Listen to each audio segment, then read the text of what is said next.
Okay, okay. Shall I send it to you one more?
Mr. Dasgupta, we are going live now. Sure.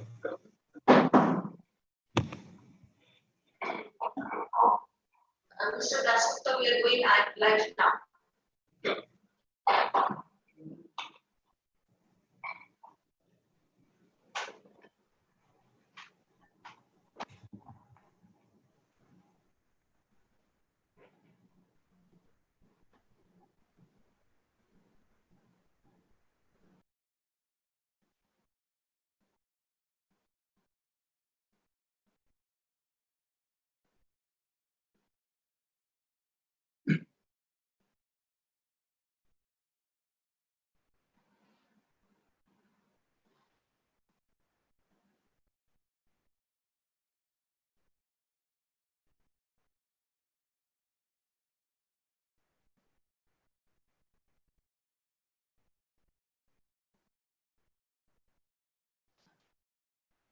A very good afternoon to all of you, and thank you all, dear teachers, students, and participants for joining us today. On behalf of the Department of Political Science, Don Bosco College, Tura, I heartily welcome you all to the national webinar titled Journalism at the Crossroads. To begin the formal session, may I now request our respected principal, Reverend Father Bivan Rodriguez Mokim, to deliver his welcome address.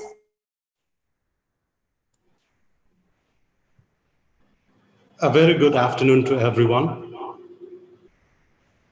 On behalf of Don Bosco College, Tura, I would like to welcome each and every one of you to the national webinar on the topic Journalism at the Crossroads, in conversation with Sumit Das Gupta, senior journalist and founder, All Cap Communications, Kolkata.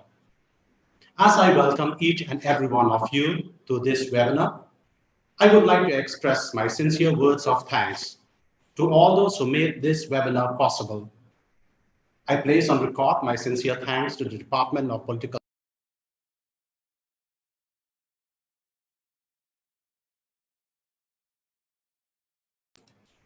I would like to mention the names of Mrs. Ipshita Bose-Roy, Associate Professor and Head of the Department of Philosophy, Don Bosco College, Tura, and the convener of the webinar. To Ms. Christina D. Shira, Assistant Professor, Department of Political Science, Mr. Binendro N. Marat, Assistant Professor, and Ms. Kimberly Nokembe G. Momin from the Department of Political Science, Don Bosco College, Tura, and other faculty members of Don Bosco College, Tura. I place on special record the resource persons, Mr. Sumit Das Gupta, senior journalist and founder of All Cap Communications, Kolkata. Thank you, sir, for accepting to be the resource person at this national webinar and sharing your expertise with us. Thank you, sir. I would like to express my sincere thanks to the technical team of the college, Sri John Satish and Sri Javelin A. Sangma, who made all arrangement for this webinar. And to all those who have lent their hands in giving their technical support at the webinar, I would like to sincerely thank you all. We are all aware that media is the fourth estate after the legislature, the executive, and the judiciary. Unfortunately, this is not so today. It seems journalism is no more the watchdog of the society. Instead, it has become the lapdog of the government agencies. Gone are the days when journalists are respected in society. Today, everyone looks at the journalists with contempt, distrustful, someone to be feared of. When we turn on the television, we realize that at times journalists act as investigating officers.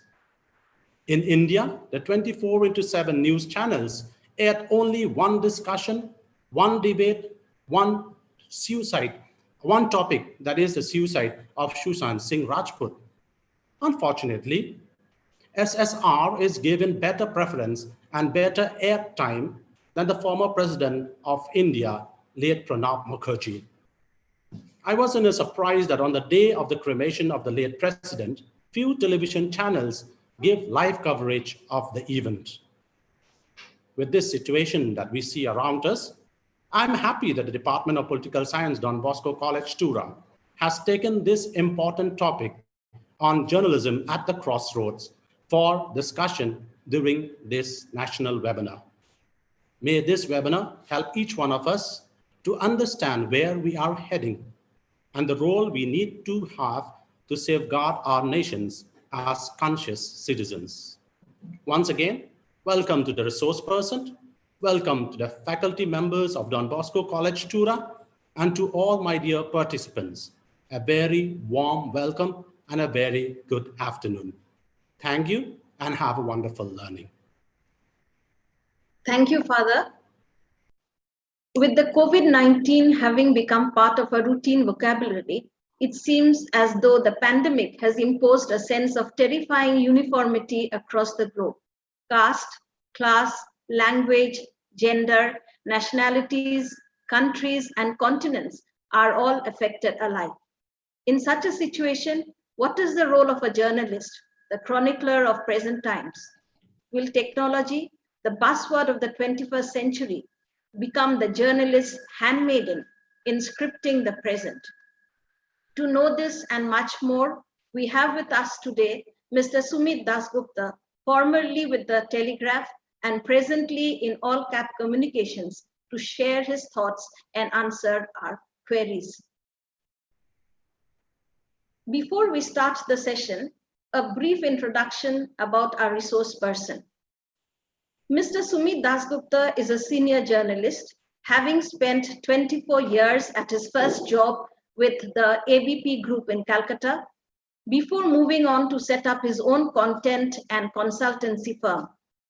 At the Telegraph, he launched and headed 3 of the most popular sections of the leading English daily in Eastern India: Metro, the City News section, T2, Lifestyle Tabloid, and Young Metro for students. When he decided to take a break from daily headlines and deadlines in 2018, Mr. Dasgupta was deputy editor of the Telegraph and editor of Metro, T2, and Young Metro. His startup, All Cap Communications, has drawn some of the best writing and editing talent who worked with him in various ABP Group publications around the country. He is also a guest faculty and a member of the Board of Studies for Mass Communication, Journalism, and English at his alma mater, the St. Xavier's College, Calcutta. Before we start the session, I would like to request the participants to post their questions, if any, in the YouTube comment or chat section. The resource person will take it up later on. The feedback link will be posted in the chat box at the end of the discussion. So shall we start, Mr. Dasgupta? Yeah, sure. All yours.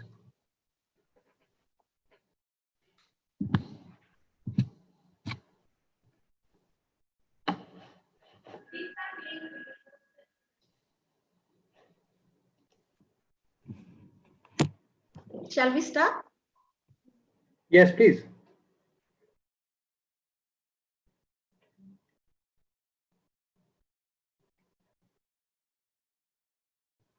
Is my audio clear?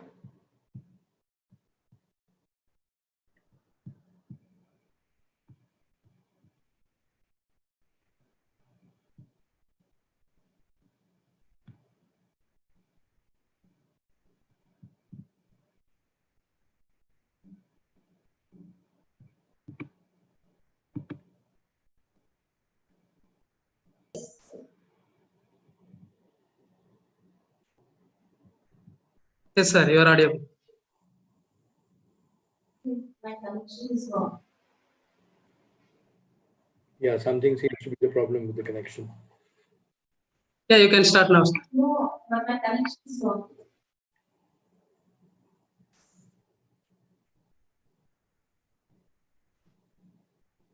Yes, sir, you are audible. My connection is wrong.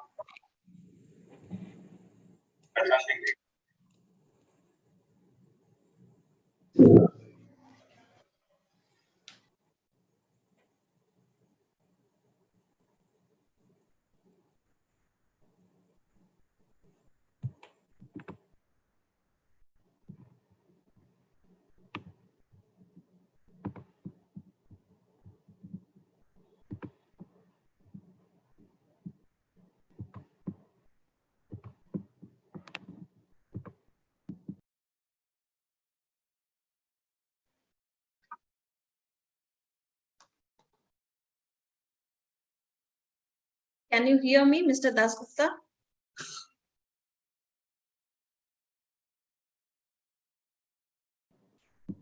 Can you hear me? Yes, now I can. Yeah. Okay, shall we start? Yes, all yours. Shoot. My first question to you is that if I'm an undergraduate student wanting to become a journalist, but I don't know how to go about it, can you enlighten us on it? I think the starting point today is, since the topic is journalism at the crossroads, I would like to begin with the fact that youngsters who are wanting to get into media in any shape or form should possibly replace the word journalists with communicators and storytellers. Because if you were to add a suffix to the topic journalism at the crossroads, it would possibly be from newspaper to Netflix. Because in the next few years, the Netflixes of the world, which is the entire OTT platform universe, will be employing far more content writers and storytellers than newspapers in this country. So there needs to be a mindset shift in those aspiring to tell stories, because that is the essence of journalism. So if a young person is aspiring to be a journalist, then that young person essentially wants to tell stories, gather and disseminate information. And that the scope now is not restricted to either a print medium or just the television medium, but a much wider universe of digital and beyond. So that is the first point that I would like to emphasize, that when you are moving towards becoming a journalist or being employed by any form of media, it is not merely the conventional idea of media that we had, newspapers, then television, now digital. Should I continue or should I wait? Professor Roy? You continue. Yeah, okay. So that is the first shift in mindset that I would request youngsters to go in for. And then there are basic steps like personal preparation. Those are basics. You need to keep reading newspapers, national and international, TV channels, international and national, digital platforms which you can get your information flow from. And in the personal preparation comes the fact that you need to keep writing. And now with the medium evolving, you need to become very, very friendly with your camera, not just to click selfies, but to maybe create short news capsules for yourself, even for your, even whether your day-to-day life, whether it's your interests like a game of cricket or a movie that you've liked and you want to review. Start doing all of that. Start writing, start shooting small capsules and telling a story. I keep harping on the telling a story because that is the essence. Then there is the campus preparation. I'm assuming that you're an undergraduate student. Try and get into various aspects of campus activity that are aligned to any kind of content generation on campus, whether it's a campus magazine, whether it's a bulletin, any kind of publication. Try and get associated with it. Try and get involved with events that are being organized by your department or your the year that you are studying in or the larger college that you are a part of. And that gives you an experience that allows you to have an interface with guests coming in. Some of them might be achievers from various fields of life. So and coordinating with them and interface with them will always help you. Then there is the third aspect, which is work experience, which is generally gathered from campus through internships. So wherever you are studying, make a list of the media organizations that you can approach and try and get an internship and contribute in whatever way you can. And definitely the biggest contribution will be the learning that you'll pick up. There is no substitute for that. And then whether you want to go in for a postgrad in media and communications, or you want to try and take up a job for work experience and then go back to studies, whatever, that the choices are there.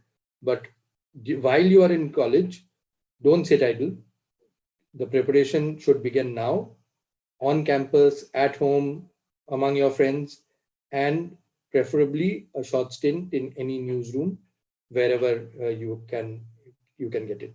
So this is how I would say you should prepare yourself to become a journalist / communicator / storyteller. I hope that broadly answers your first question.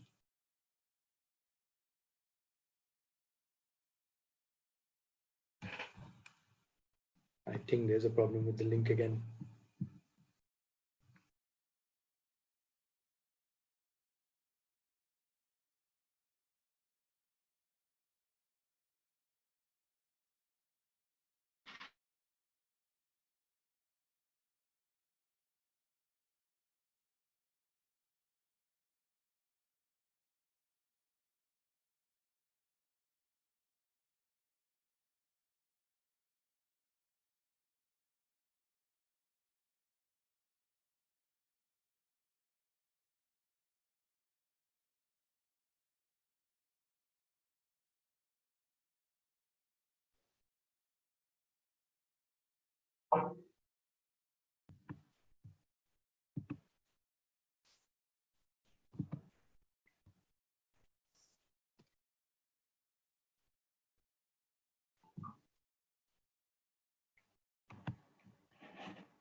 We're very sorry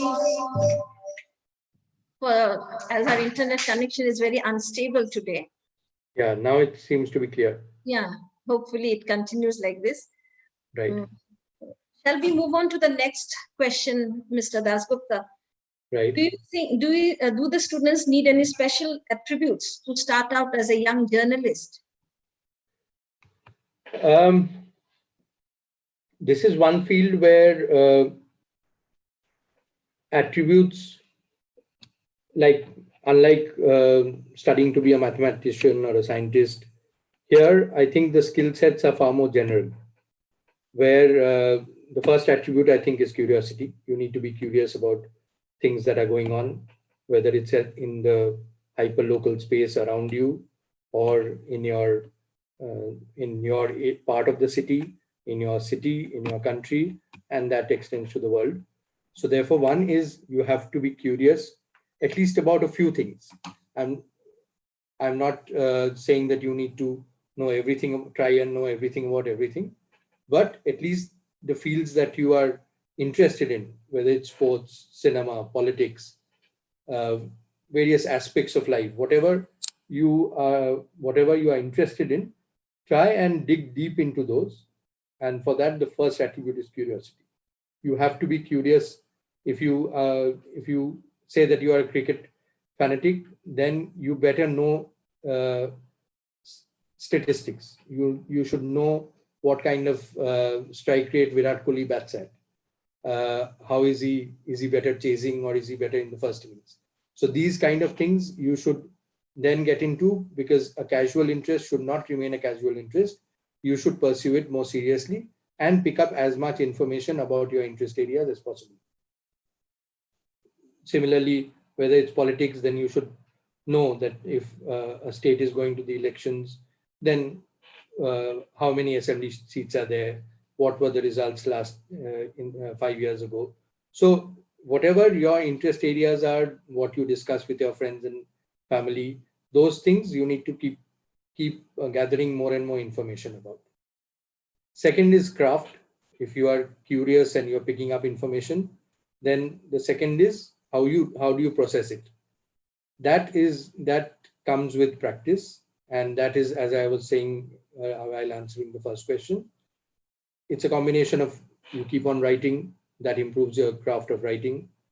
If you're shooting videos and editing them yourself, then that makes it much more sharper. Your skill sets become sharper.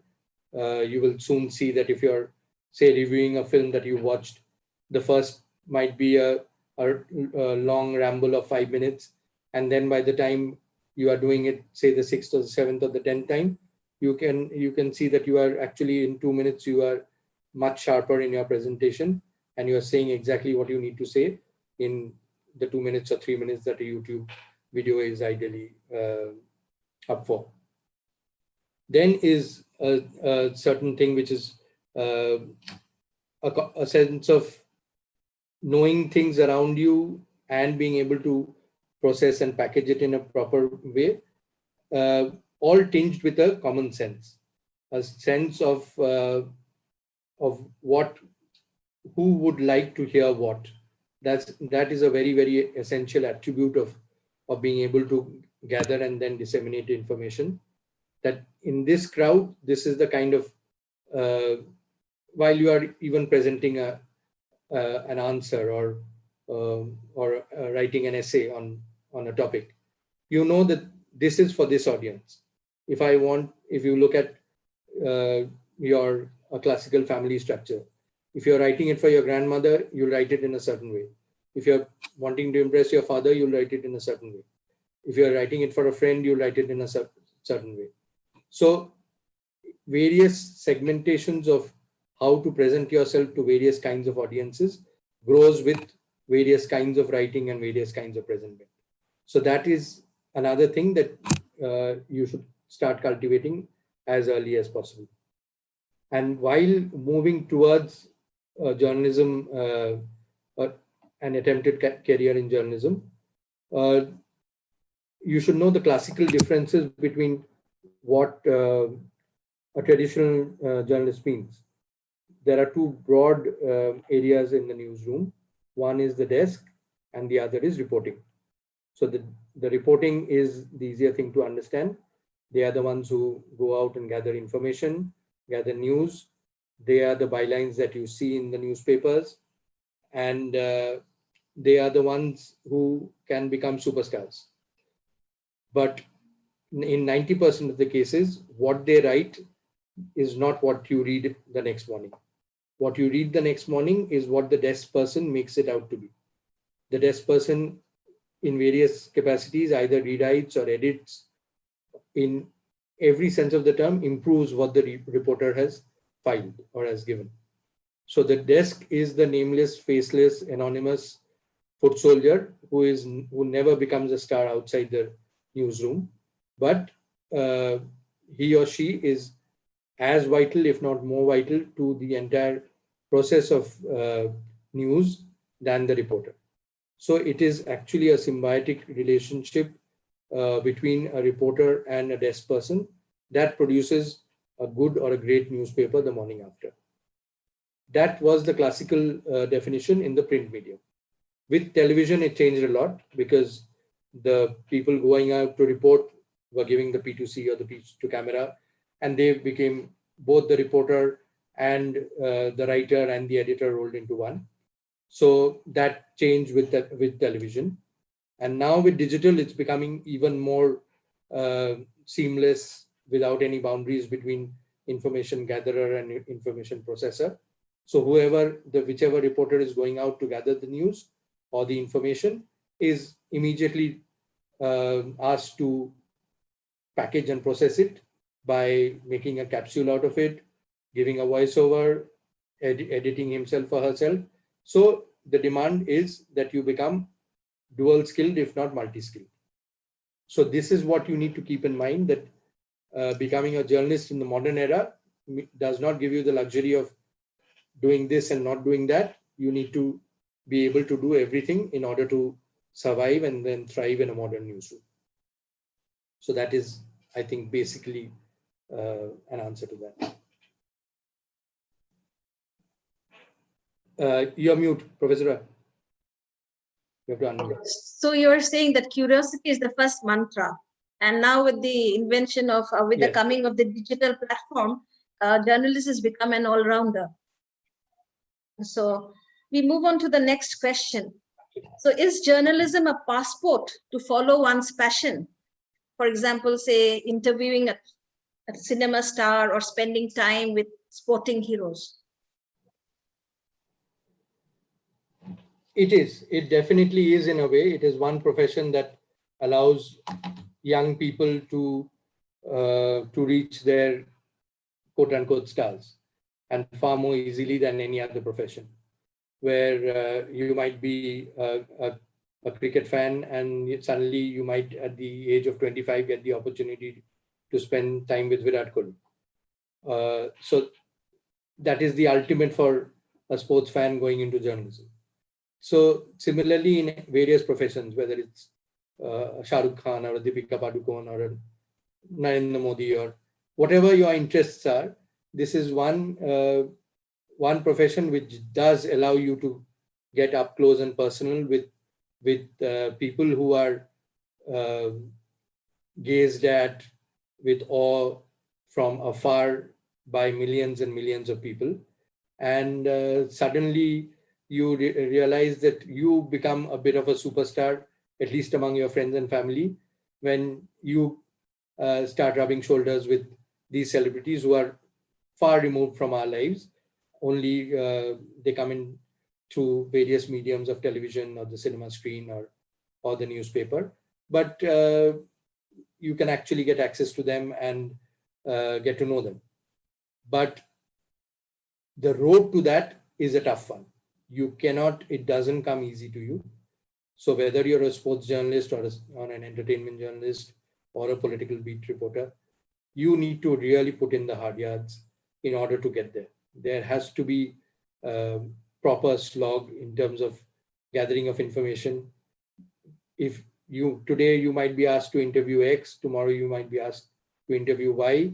So you must be ready to put in solid homework and solid research work in order to be ready to not make a fool of yourself while interviewing some of the people who might be your heroes.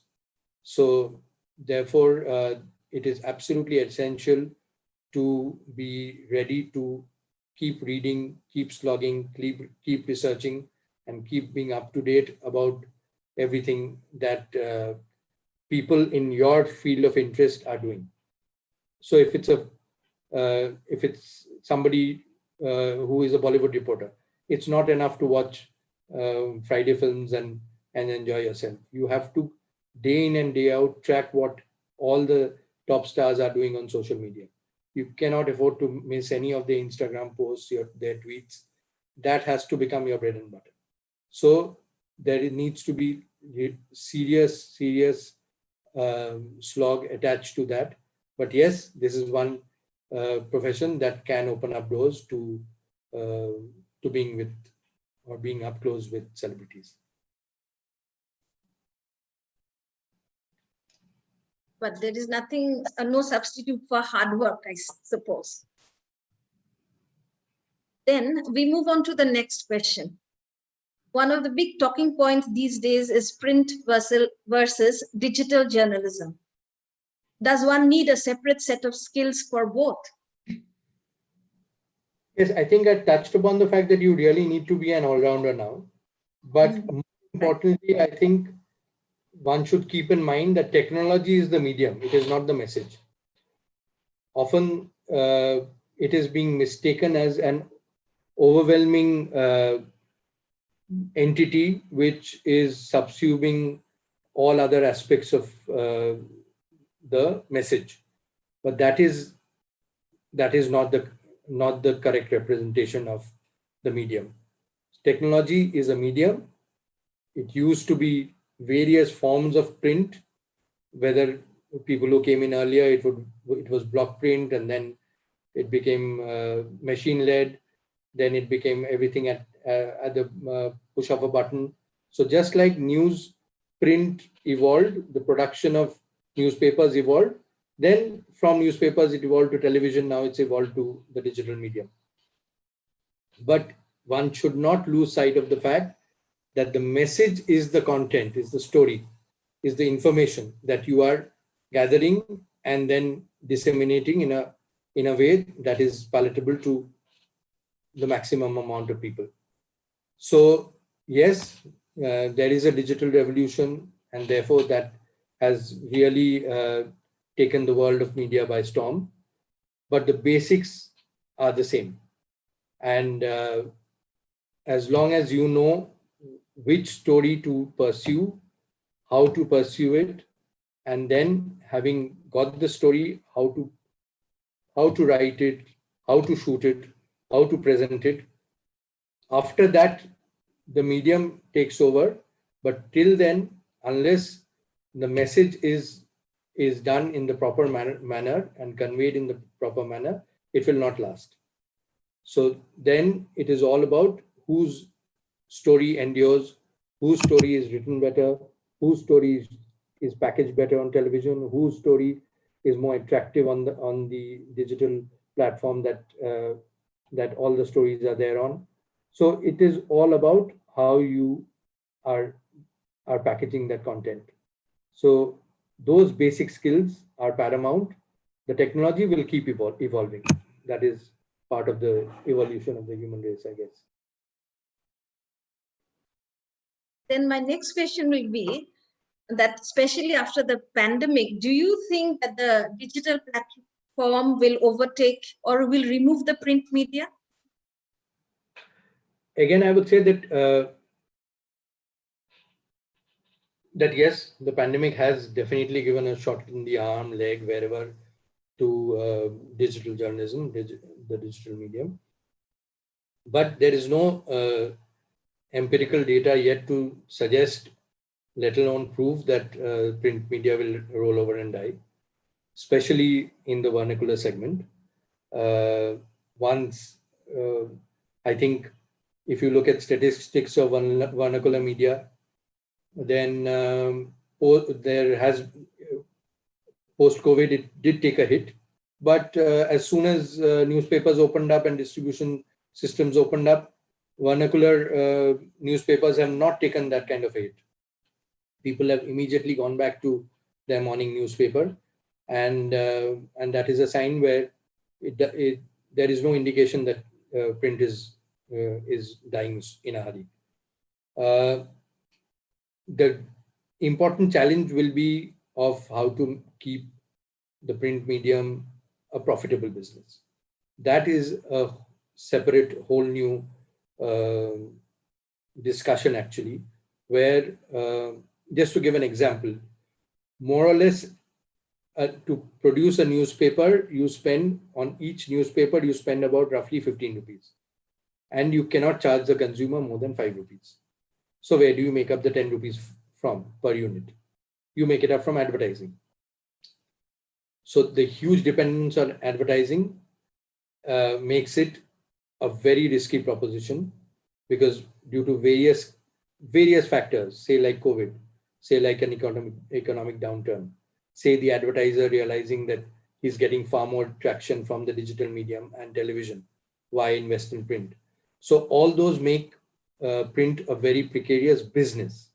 I don't think the reader will kill print. I think the advertiser might kill print in the longer run, because the habit of reading, I don't think is going away in a hurry. But for advertisers to justify keeping on spending big money on print is where the challenge lies. But again, the dichotomy is that the eyeballs are shifting to digital, but the advertising revenues are not shifting to digital. Advertising in digital medium is so cheap still that cannot sustain a digital business. So again, that is another reason why journalism is at the crossroads, because essentially journalism is now a non-viable, non-profitable business entity. So therefore, the big challenge is of media owners, etc., is how to make the media business profitable. Television is losing money in hundreds of crores, and the print is losing money in crores. So how to bridge that gap and make the print medium a sustainable, sensible, sustainable business model is what the next challenge is. So that is why I feel that some of the print media these days, I mean the print edition, or not the print, sorry, the digital edition are also charging a certain amount of money these days. So maybe that's the shift that we are seeing after the pandemic. Maybe, exactly. I don't know, because in our state, the Shillong Times is now charging when we are reading it online. Right, exactly. But again, one is a little cynical because people are so used to reading and consuming everything free, especially in India. It is very, very difficult to convince people to pay to consume basic news in the digital medium. So unless there is real value in it for the reader, where the reader is realizing that, yes, Shillong Times is a good example, that yes, I need to know news about a particular city or a particular state. This is the only medium that I depend on and that I find reliable. Only then can that news medium demand a price for it. You can't be one among many and demand a price for it. You have to bring a unique proposition to the reader and say that this is what I'm bringing to you. This is why I'm valuable to you. So please pay me this token amount for me to sustain myself. Then shall we move on to the next one? Another big talking point is fake news. So how dangerous is the fake news factory, and what can I do to help fight it? That's a tough one. I think, as they say, which is the most successful university in India at the moment? The most successful university is the WhatsApp University. Without any doubt, it has the widest reach. It can make people laugh through jokes, which is, I think, the healthiest thing that WhatsApp can do. But in a far more dangerous manner, it can spread a lot of misinformation and a lot of hate, actually. So therefore, I think young people, especially who are studying to be journalists or wanting to be journalists, and also people who have already become journalists, they have that much more responsibility towards trying to weed out fake news and making sure that what they forward, what they share, what they are part of are authenticated. So I would hold a journalist far more culpable for forwarding fake news than a non-journalist, because the journalist would generally have the tools to verify, check, run it by people he or she knows, and therefore be more sensible about blind forwards.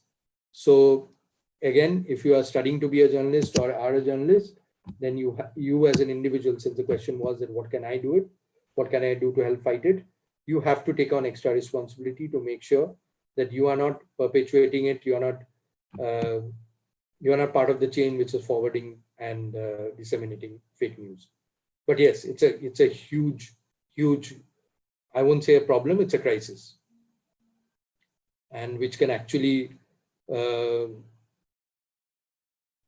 be the difference between winning and losing elections.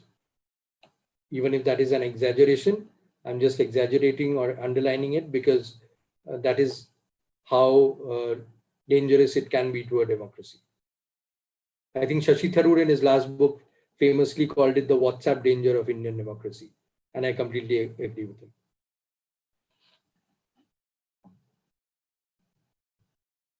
Which means that we have to be all very responsible when we forward any messages or anything like that.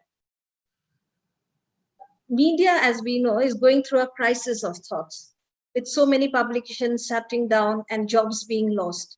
In this scenario, is journalism a good career option in India today? Again, I'll go back to my first answer, where journalism, the narrow definition of journalism needs to change. People need to see themselves as, I'll borrow your term, all-rounders in terms of being able to present information. So if you see yourself as a communicator, as a storyteller, then the larger world of media and communication is definitely remains a very, very attractive world to enter. If you look at all kind of studies which focus on artificial intelligence, among the least likely of jobs to be gobbled up and digested easily by artificial intelligence is writing, editing, even graphic design.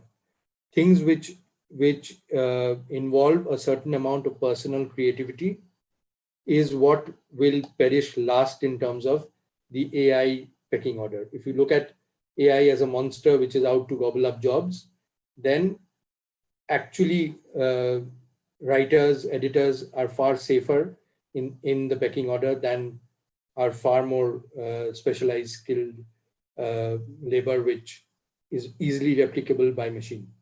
So that faculty of the human mind, and to a definite extent the human heart, is not that easy to replicate and replace with a machine. And so you should take pride in the fact that you can write, you can edit, you can design, and that is not something that can be easily fed into a machine and the machine will do it instead of you. So you should take full advantage of the fact that in the next couple of decades, yours will be creative pursuits will be the least replicable and replaceable. So as long as you are not hell-bent on becoming I want to become just a print reporter, then your options are limited. But if you say that, no, I want to become a storyteller, I want to, whether it's writing for a local newspaper, a large newspaper, or a Hotstar or a Netflix, it doesn't matter. I know how to communicate, I know how to write, I know how to express a story. If that is how you proceed, then this is a great world to enter.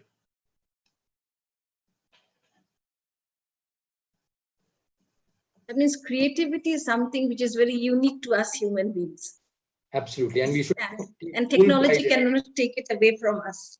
Absolutely. We should take full pride in it. We have spent decades and centuries being subservient to engineers and scientists and doctors, saying that they are the real people, and hum log kya kiye hain? We've just done an English honors and got into journalism because we were not good for anything else. But no, you should now you should absolutely be fully aware and conscious of your strengths and be proud of it, and say that your friend who became a surgeon can easily be replaced by a machine, but you cannot. So it can, to use Bollywood parlance, it is the apna time aega for creative people who are writing and editing. So all is not lost for the journalists. Not at all, not at all. Then my next question would be, can I as a journalist really make a difference to my society, my country?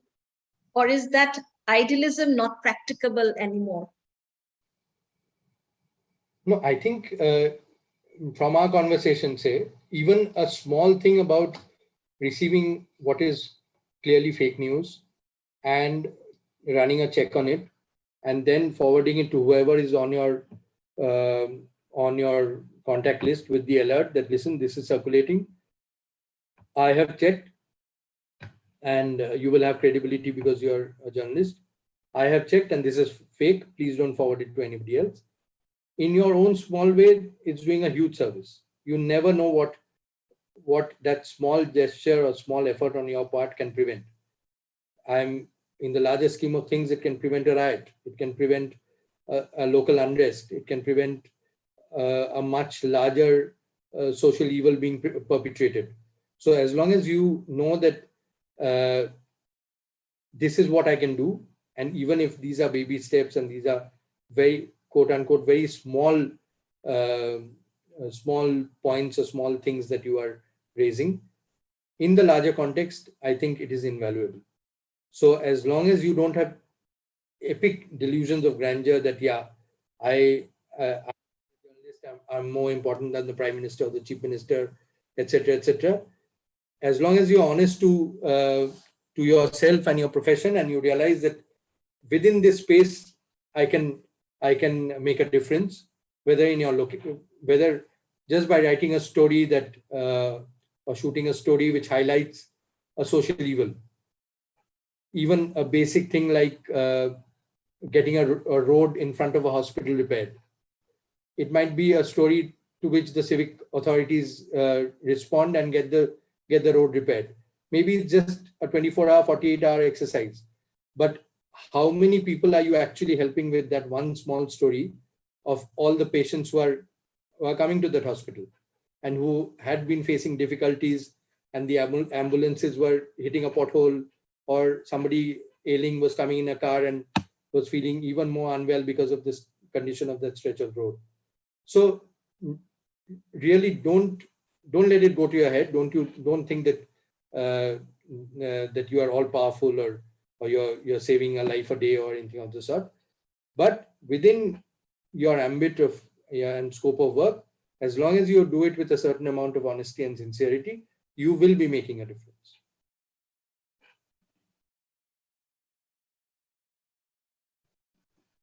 Yes, I think the citizens also through the social media can make a change to the society. Like you talked about improvement of the roads.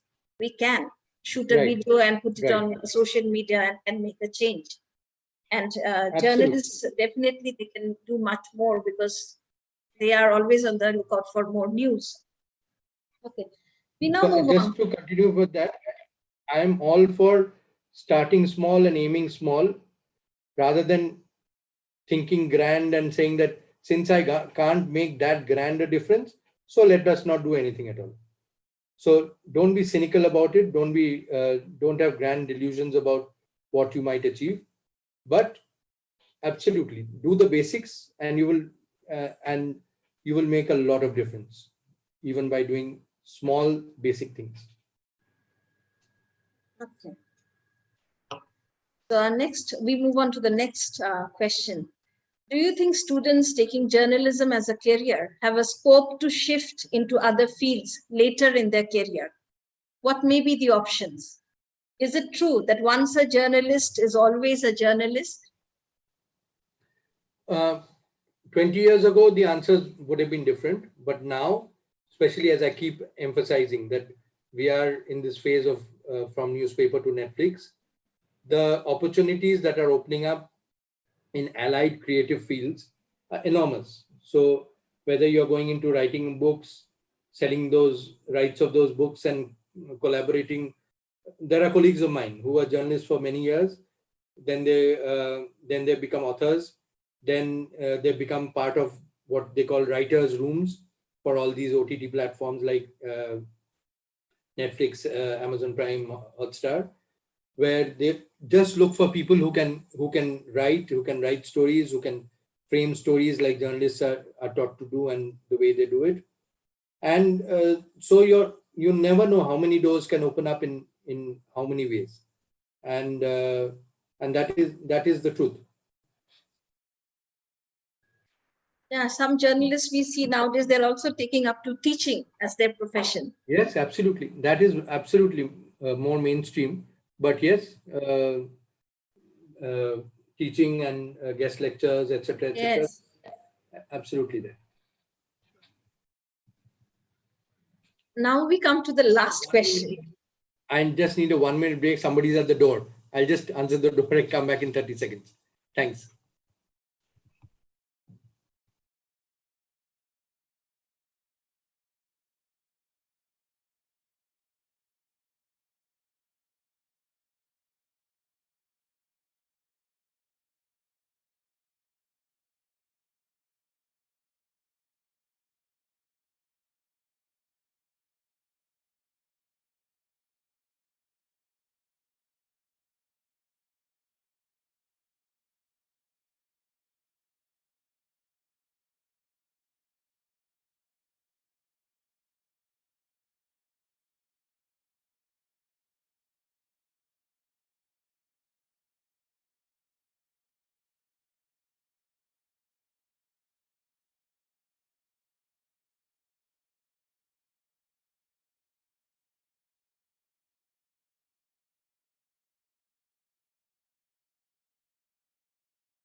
Hope we just have a small break. Hope you all enjoying the session. Oh, sir is back. Okay. Okay, then. We just go back to the question once again then. What sustains the drive of a journalist? The power of his passion or the power of the pen? Of course, in digital times, pen is only a metaphor.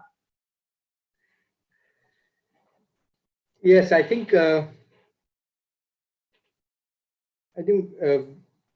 what is true of any creative pursuit at the end of it, unless you are passionate about it, it is not possible to sustain. And yes, there are accompanying things which come with it, and the power of it, etc., etc. But the bedrock is passion. Unless there is something that keeps you awake, as it does most journalists, till 2 a.m. at night, day in and day out, and it becomes you. It becomes your life. It becomes your bloodstream, and that I guess in a way is passion. And you know nothing else, and that you're consumed by it. This is one profession which, if there is a statutory warning, it is that it is an all-consuming profession. It leaves very little time, energy, scope for anything else in life. If you are a journalist dedicated to what you are doing, it is an all-consuming profession. It is not part-time in any sense of the term. It is full-time and more. It takes a huge toll on you physically, mentally, and emotionally. But again, as I said, even if it means making a difference to few people for a few days, maybe it is worth it at the end of the day. So passion and hard work Yes. that requires of a journalist. We have come to the end of our regular session, but to carry the session forward, may I request Mr. Dasgupta to take a few questions from the participants? We have a few questions. Sure. Our first question is from Vidya Vishwanathan. She's written, how to create the voice as an amateur journalist, particularly in teaching students to develop it. Sorry, I missed that. If you can repeat that, please. Okay. How to create the voice as an amateur journalist, particularly in teaching students to develop it. Voice. How do you create the voice? As in literally the voice, I think so, literally. The voice, I mean, a reporter, I think. Voice, no, V-O-I-C.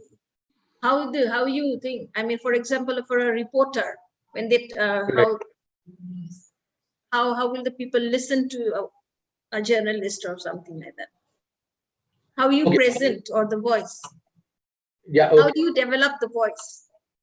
Okay, I'm not going into the technical aspect of the voice, of practicing the voice, etc., etc.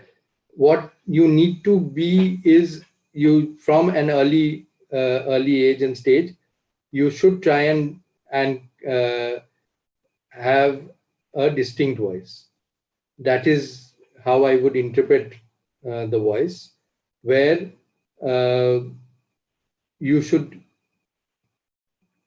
yeah, you have to gather a lot of experience in the process of doing that, but try and be a distinct voice. You should not, you should stand by your likes, dislikes, etc., within a professional framework, but to try and have a distinctive voice is very, very important in today's day and age.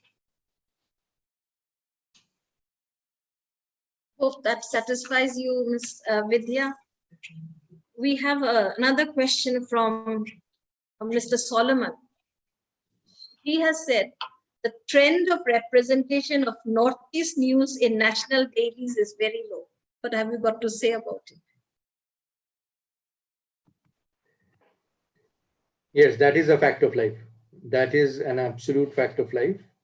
But again, if you compare it to, say, 10 years ago, there is an incremental improvement in attention being focused on the Northeast.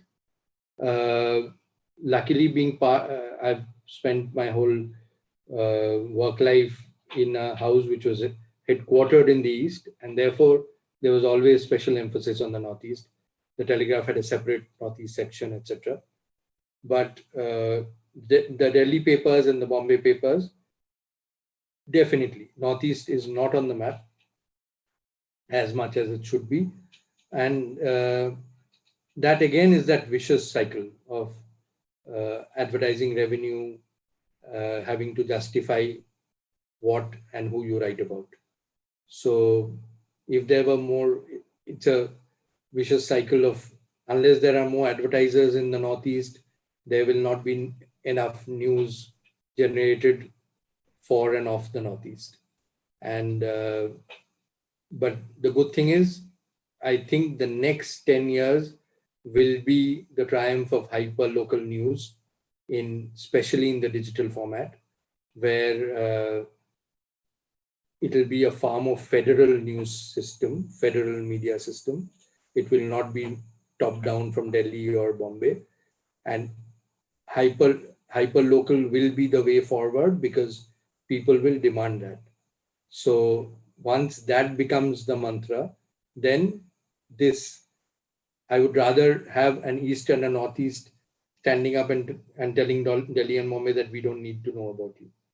We have media platforms and information sources which tell us all that we know about our region, so you can go fly a kite. So therefore, I do foresee, because this just makes practical sense, because there'll be investments, more and more investments in the hyperlocal space.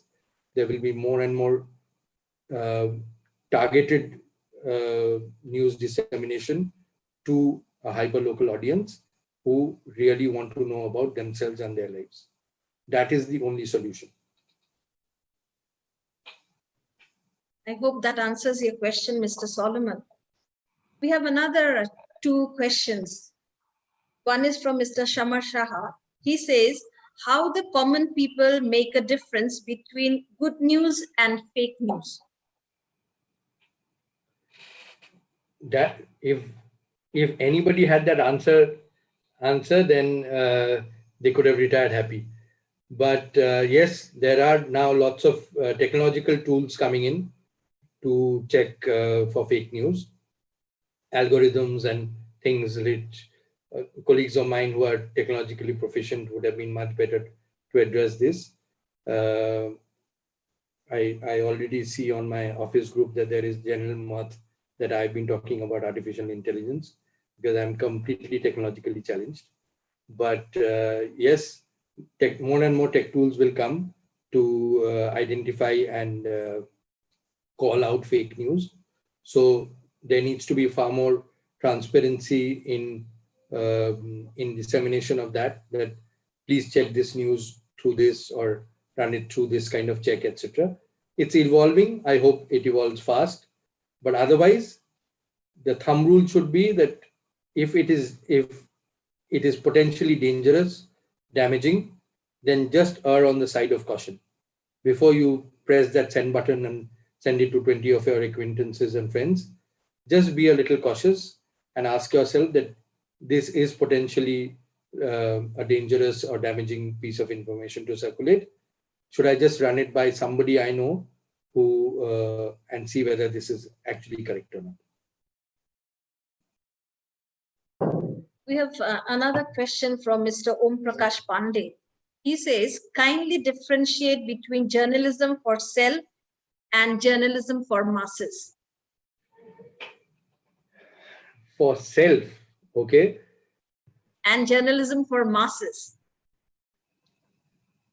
I'll take the journalism for masses is the obvious one, where if you are part of a mass medium, then your goal is simple: to reach the maximum possible readership, viewership, whatever it takes. So if you are in a mass medium, then the rules of the game are different. Then it is that you need to gather and package and process news and information in a way which is attractive to the maximum number within a critical mass. The personal, I'm not going into the writing personal kind of journalism, but the personal would possibly be a more boutique, a little magazine approach kind of thing, where it is limited in its scope and ambition, but it is more honest and true to what one individual or a collection of individuals feel about certain things. So these are two different approaches, a mass and a boutique one. If you have some more time, shall we ask? You have a few more questions. Yeah, sure. One is from JP Lecaros. He writes, hundreds of journalists across the world were jailed for writing critical of their government. So freedom of press is important. Yes, I don't think that's a matter of debate at all. Yes, freedom of press is vital.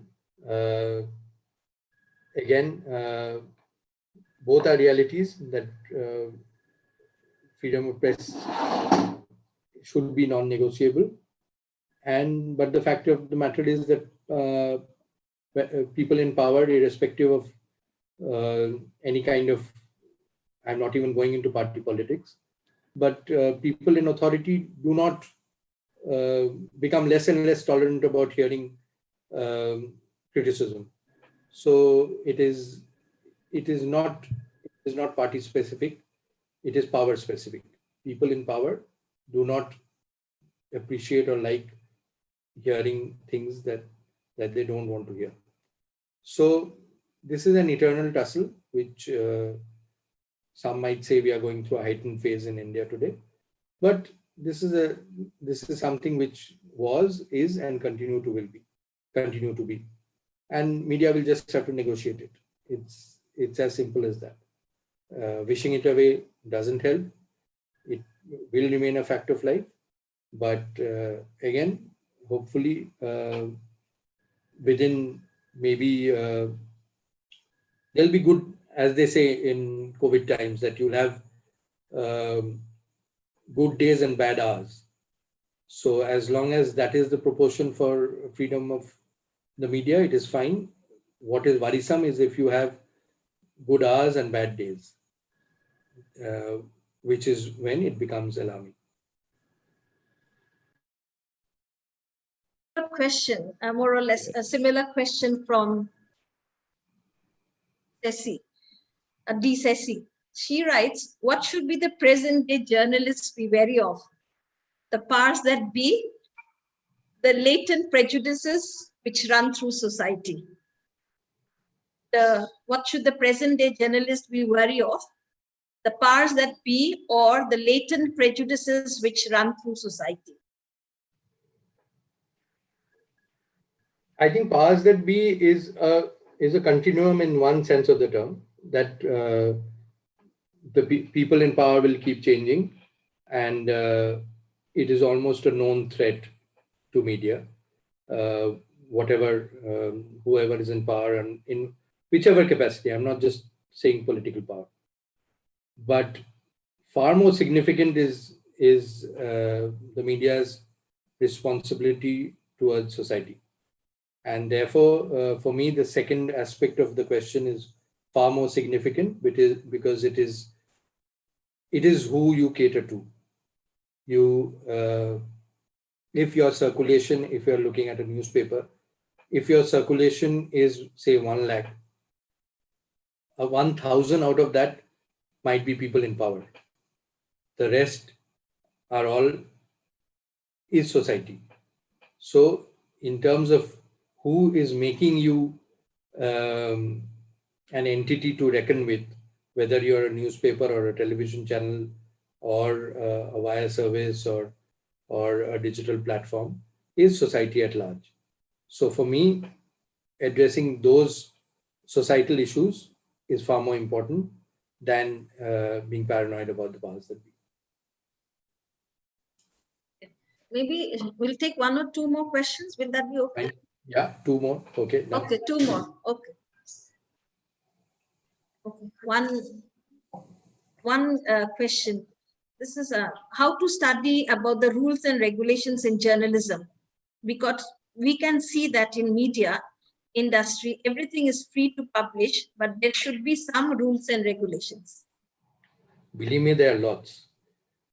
There is so much fear of libel in India that that rules and regulations abound in. I'm talking about the print media, actually, where the legal aspect is a very, very clear and present aspect for people taking decisions in the newsroom, where it is not. One is that you invest in journalists who are responsible, and therefore they do not either commission stories or tick mark stories. At the end of the day, what is going into the paper, what is going into the TV channel is controlled by a certain set of news editors. So as long as you have news editors with integrity and a sense of responsibility, that is filtered out to a large extent. Second is, even if they are in a reckless frame of mind for whatever reason, then there are definite legal checks and balances which are in place, which prevent a lot of what gets stuck in the filter. There is a dangerous trend in television and digital medium, especially social media, now, where anything goes. So that, I think, is a dangerous crossroad that one is at. Does one advocate excessive censorship? The answer is no. Does one believe that there needs to be a far greater sense of responsibility in adhering to the truth and not pandering to sensationalism? The answer is yes. Thank you, Mr. Dasgupta, for enlightening and enriching us. Thank you. May I now request Mr. Binendra N. Marak from the Department of Political Science to propose the vote of thanks. Thank you, Mr. Dasgupta. Thank you. Very good afternoon to all present here. It is my privilege to propose the vote of thanks and acknowledge the contribution of all who made this webinar successful. On behalf of the Don Bosco College, Tura, I extend a hearty thanks to our resource person, Mr. Sumit Dasgupta, who spared precious time from his busy schedule and to share his thoughts and experiences with us. Thank you very much, sir. I'm immensely grateful to our principal, Reverend Father Divan Rudis Mukim, for inspiring us and supporting us in our endeavor. I also extend my thanks to the technical team of Mr. John Satis and Mr. Javelin Sangma, without whose support this webinar would not have been possible. Last but not the least, a big thanks to you all the participants for your active participation. Thank you all. Thank you. Thank you. Thank you, Thank you. everyone. Thank We you. shall now, the feedback, Mr. Dasgupta, you can leave, I think. Thank you. Yeah, okay, thank you. And the participants